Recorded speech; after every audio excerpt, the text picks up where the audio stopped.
Yun, dumating na yung Shopee ko.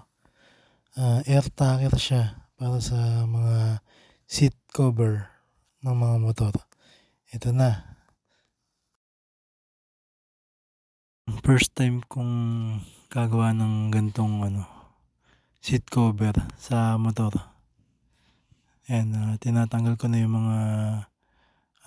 mga bala ng tacker na naka para matanggal natin yung seat cover na luma na sira na. Ayan, unti-unti inisa-isa para luminis. Pagka nilagay na yung bagong seat cover at inano na ng tacker, malinis at wala nang sasabitan.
Makikita mo yung ginagawa ko. Nilalapatan ko na siya ng plastic para pangontra yan sa ulan para hindi tumagos yung tubig sa foam niya.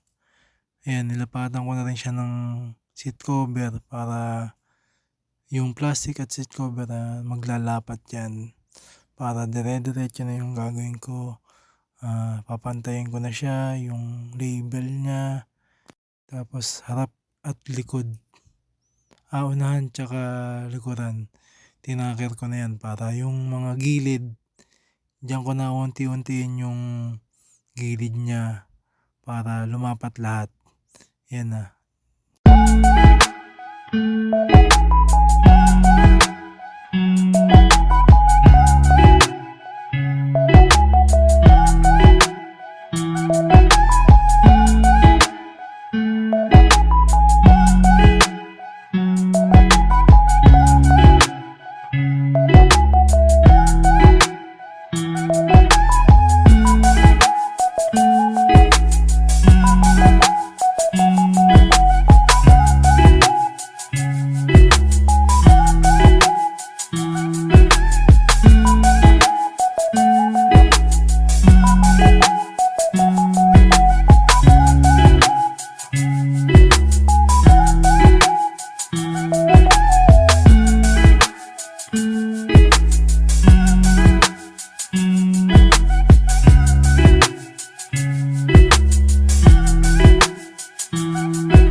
lapat na siya at maayos na. Konti na lang, lapat na lapat na. Ito na. Yun, lapat na lapat. Thank you sa panonood. Salamat.